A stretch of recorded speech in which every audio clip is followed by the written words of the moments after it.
கூட்டணி வித்தியாசமான கொள்கை உள்ள கூட்டணி என்றும் சந்தர்ப்பவாத கூட்டணி என்றும் முதலமைச்சர் எடப்பாடி பழனிசாமி கூறியுள்ளார். நாடாளுமன்ற தேர்தலில் அதிமுக மற்றும் அதன் கூட்டணி கட்சிகளின் வேட்பாளர்களுக்கு ஆதரவு திரட்டும் வகையில் முதலமைச்சர் எடப்பாடி பழனிசாமி வேலூர் மாவட்டத்தில் பல்வேறு இடங்களில் பிரச்சாரம் மேற்கொண்டார். அதன் ஒரு பகுதியாக வேலூரில் அதிமுக கூட்டணி வேட்பாளர் ஏசி சண்முகத்தை ஆதரித்து வாக்கு சேகரித்தார். அப்போது பேசிய முதல்வர் எடப்பாடி பழனிசாமி திமுக கூட்டணியை கடுமையாக விமர்சித்தார். வித்தியாசமான கொள்கையுடைய கூட்டணி, சுயநல கூட்டணி, சந்தர்ப்பவாத கூட்டணி, திராவிட முன்னேற்ற கழக தலைமையில் அமைக்கப்பட்ட கூட்டணி சந்தர்ப்பவாத கூட்டணி. நம்முடைய கூட்டணியில் அங்கம் வைக்கிறவர்கள் பெரும்பாலும் விவசாயிகள். நானும் விவசாயி. தொடர்ந்து பேசிய அவர் ஏசி சண்முகம் வெற்றி பெற்றால் 600 மாணவர்களுக்கு கல்வி கிடைக்கும் என்றும் நாட்டின் பாதுகாப்பு மிக முக்கியம் என்பதால் இந்த தேர்தலை நாம் சந்திக்கிறோம் என்றும் அவர் கூறினார். தாம் ஒரு விவசாயி என்பதால் விவசாயிகளின் துயர் தெரியும் என்று குறிப்பிட்ட முதலமைச்சர் ஸ்டாலின் பேண்ட் ஷர்ட் ஷூ அணிந்து ஏர் உழுததாகவும் அவர் நவீன விவசாயி என்றும் கிண்டல் செய்தார். நான் விவசாயியோடு பழகினவன், ஏழை விவசாயி தொழிலாளியோடு இணைந்து பணியாற்றியவன். கஷ்ட நஷ்டங்கள் அத்தனையும் எனக்கு தெரியும். ஏழைகளுக்கு என்ன கஷ்டம், விவசாயிகளுக்கு என்ன கஷ்டம், விவசாய தொழிலாளிக்கு என்ன கஷ்டம், தொழிற்சாலைகளை பணிபுரிகின்ற தொழிலாளருக்கு என்ன கஷ்டம் என்று நன்றாக உணர்ந்தவர். ஸ்டாலினுக்கு அதெல்லாம் தெரியாது. அவர் நவீன விவசாயி, பேண்ட் சட்டை போட்டுக்கிட்டு ஷூ போட்டுக்கிட்டு ஏர் ஓட்டார். முன்னதாக திருப்பத்தூரில் தீவிர பிரச்சாரத்தில் முதலமைச்சர் ஈடுபட்டார். அப்பொழுது திருவண்ணாமலை நாடாளுமன்ற தொகுதியில் அதிமுக சார்பில் போட்டியிடும் அக்ரி கிருஷ்ணமூர்த்தியை அறிமுகம் செய்து வைத்து வாக்கு சேகரித்தார். இந்த தொகுதியின் கீழ் திருப்பத்தூர் வருவதால் இப்பகுதியில் முதலமைச்சர் ஆதரவு திரட்டினார்.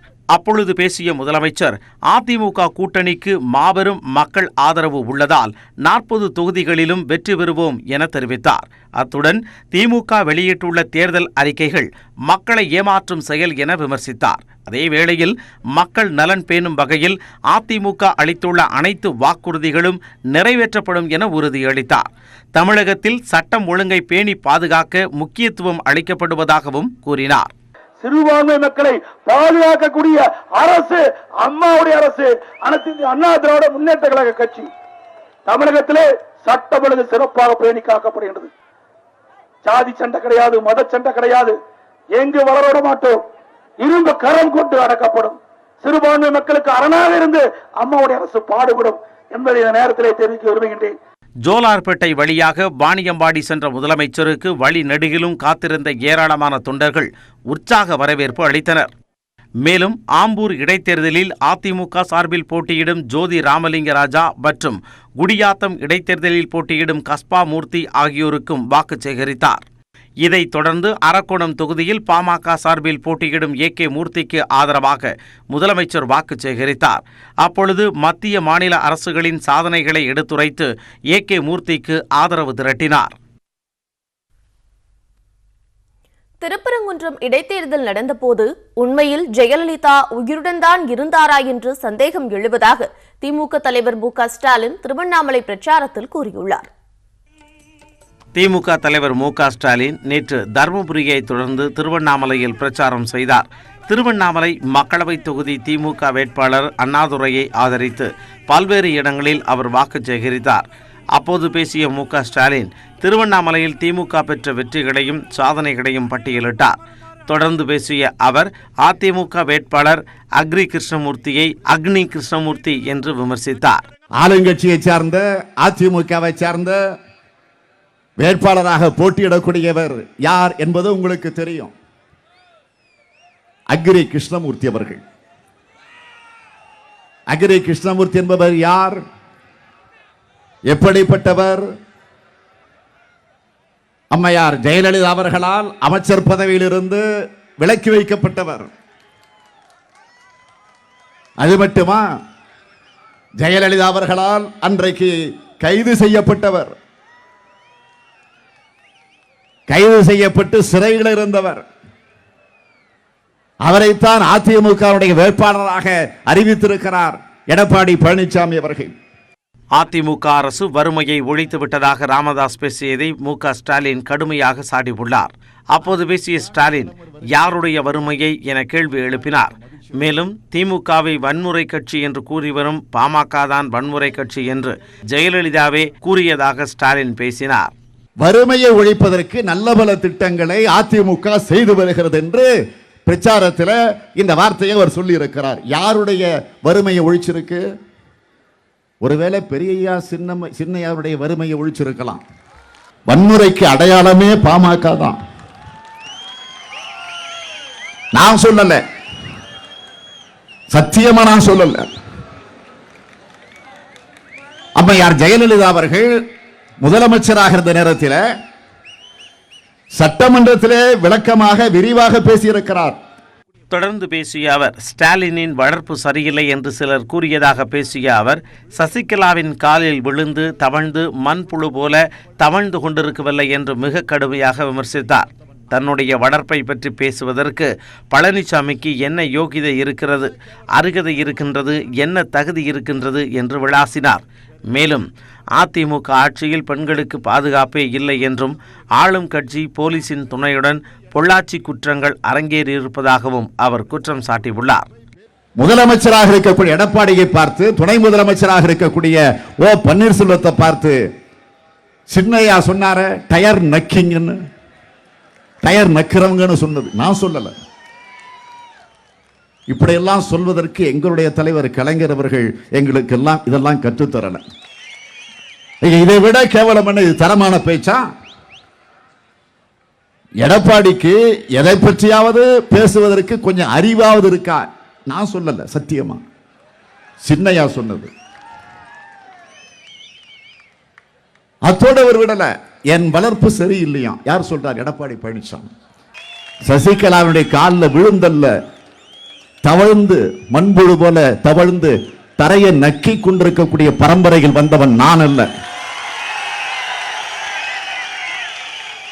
என்னுடைய வளர்ப்பை பற்றி பழனிசாமிக்கு பேசுவதற்கு என்ன யோகிதை இருக்கு, அருகதை இருக்கு, அந்த தகுதி இருக்கு?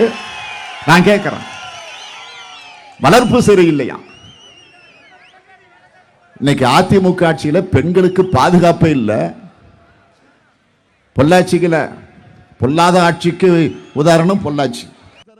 தொடர்ந்து பேசிய ஸ்டாலின் திருவண்ணாமலை புதுச்சேரி திண்டிவனம் செஞ்சி திருவண்ணாமலை ஜோலார்பேட்டை கிருஷ்ணகிரி ஓசூர் பெங்களூர் புதிய ரயில் பாதை விரைந்து அமைக்கப்படும் என்றும் கூறினார்.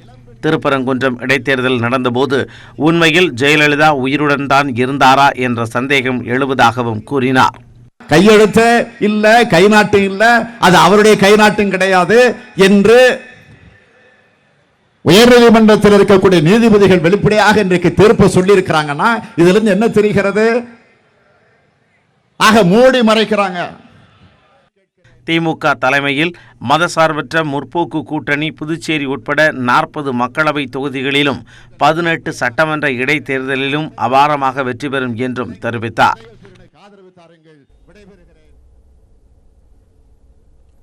தமிழகத்தின் பல இடங்களில் நடைபெற்ற வாகன சோதனையில் கட்டுக்கட்டாக பணத்தை பறிமுதல் செய்த தேர்தல் பறக்கும் படை அதிகாரிகள் உரிய ஆவணங்களின்றி இயக்கப்பட்ட மத்திய அமைச்சர் பொன் ராதாகிருஷ்ணனின் வாகனத்தையும் பறிமுதல் செய்து விசாரித்து வருகின்றனர்.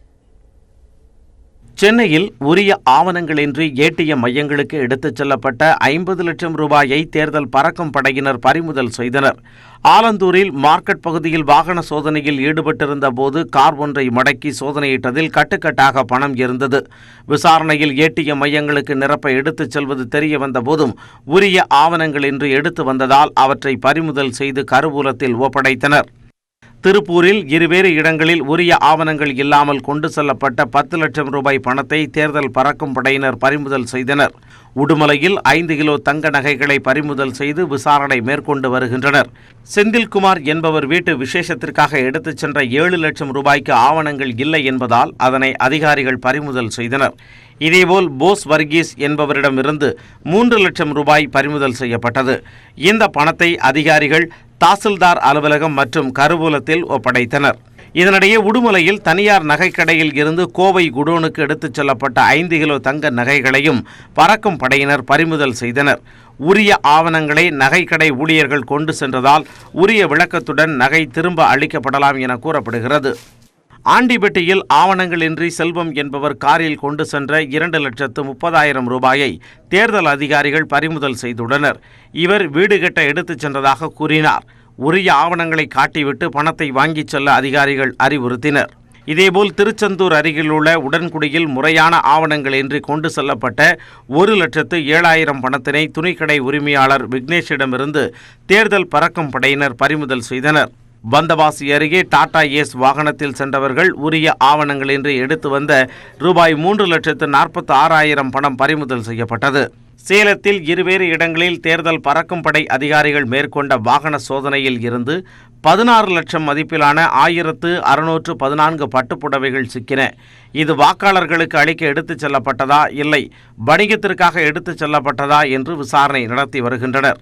இதனிடையே மத்திய அமைச்சர் பொன் ராதாகிருஷ்ணனின் தேர்தல் பிரச்சார வாகனத்தை பறக்கும் படை அதிகாரிகள் பறிமுதல் செய்தனர். உரிய ஆவணங்கள் இன்றி கன்னியாகுமரிக்கு கொண்டு செல்லப்பட்ட அந்த வாகனத்தை அதிகாரிகள் வட்டாட்சியர் அலுவலகத்திற்கு கொண்டு சென்றனர். நாடாளுமன்ற தேர்தல் பணிகள் நாடு முழுவதும் உச்சகட்டத்தை எட்டியுள்ள நிலையில் தமிழகத்தில் இன்று அரசியல் பிரபலங்கள் தீவிர பிரச்சாரத்தை மேற்கொள்ள உள்ளனர்.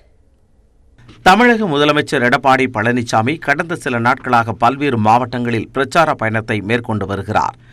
இதில் இன்றும் வேலூர் மற்றும் திருவள்ளூர் மாவட்டங்களில் அவர் வாக்கு சேகரிக்கிறார்.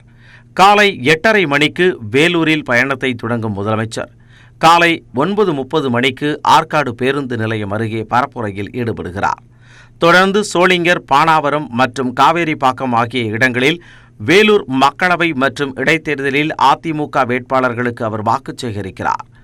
வேலூர் மாவட்டத்தில் மாலை 5:15 மணியளவில் பிரச்சாரத்தை முடிக்கும் அவர் திருத்தணி, திருவள்ளூர் மற்றும் மீஞ்சூரில் இரவு இன்றைய பிரச்சாரத்தை நிறைவு செய்கிறார். இதேபோல் துணை முதல்வர் ஓ பன்னீர்செல்வம் காஞ்சிபுரம் மற்றும் திருப்போரூர் சட்டமன்ற தொகுதிகளில் வாக்கு சேகரித்துவிட்டு செய்யூர் மற்றும் மேல்மருவத்தூரில் பரப்புரை மேற்கொள்கிறார். இதனிடையே திமுக தலைவர் ஸ்டாலின் வடசென்னை மக்களவை மற்றும் பெரம்பூர் சட்டமன்ற தொகுதி வேட்பாளர்களை ஆதரித்து வாக்கு சேகரிக்கிறார். மக்கள் நீதி மய்யம் கட்சி வேட்பாளர் அறிமுக கூட்டம் இன்று மாலை 6 மணிக்கு கோவையில் நடைபெறவுள்ளது. இன்றைய கூட்டத்தில் 2ஆம் கட்ட வேட்பாளர் பட்டியலை வெளியிடுகிறார் கமல்ஹாசன். இதேபோல் தேனி அமமுக வேட்பாளர் தங்க தமிழ்ச்செல்வன் மதுரையில் இருந்து தேனிக்கு சென்று பிரச்சாரத்தை தொடங்க உள்ளார்.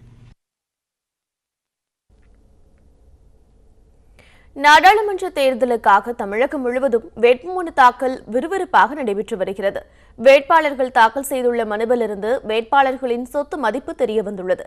அதை பற்றிய செய்தி தொகுப்பு இது. திமுக சார்பில் ஸ்ரீபெரும்புதூர் தொகுதியில் போட்டியிடும் TR பாலு 2,36,00,000 ரூபாய் மதிப்புள்ள அசையும் சொத்துக்களும் 18,51,00,000 ரூபாய் மதிப்பிலான அசையா சொத்துக்களும் இருப்பதாக கூறியுள்ளார். கடந்த 2014ஆம் ஆண்டு தஞ்சை நாடாளுமன்ற தொகுதியில் போட்டியிட்ட இவர் அப்போது 1,65,00,000 ரூபாய் மதிப்பிலான அசையும் சொத்துக்களும் 18,49,00,000 ரூபாய் மதிப்புள்ள அசையா சொத்துக்களும் வைத்திருப்பதாக குறிப்பிட்டிருந்தார்.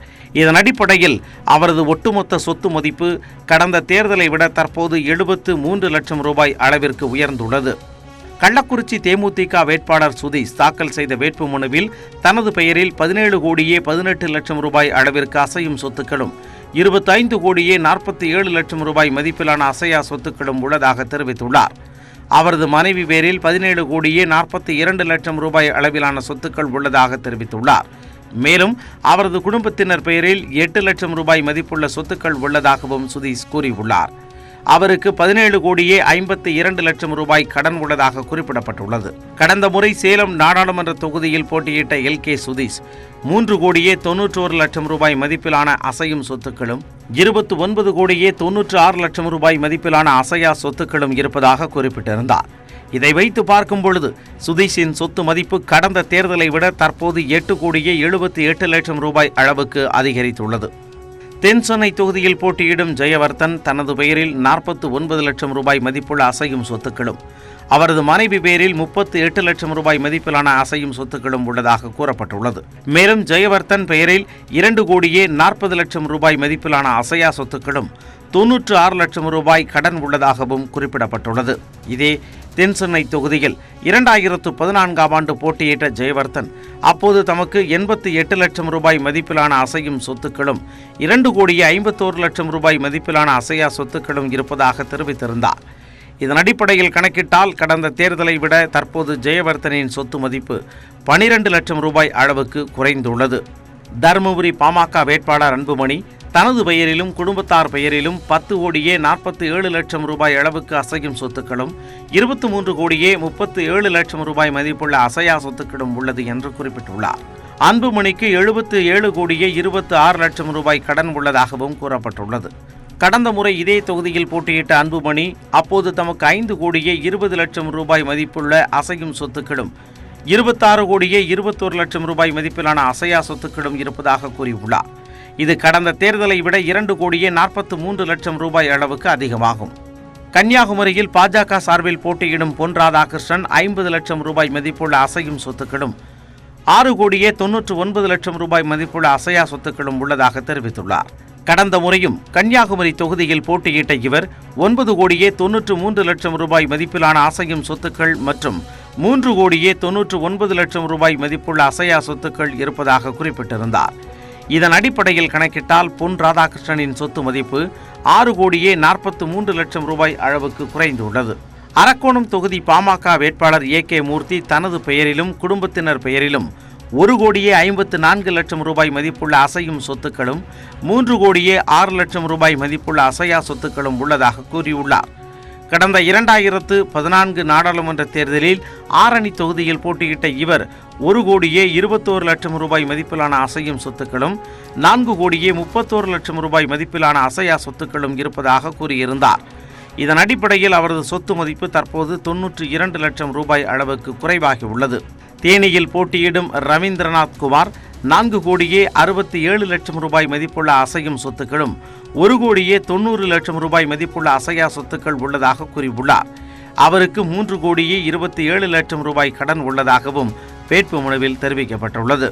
மதுரை வேட்பாளரான சு வெங்கடேசன் 13 லட்சம் ரூபாய் மதிப்பிலான அசையும் சொத்துக்களும் 4 லட்சம் ரூபாய் மதிப்புள்ள அசையா சொத்துக்களும் இருப்பதாக தெரிவித்துள்ளார்.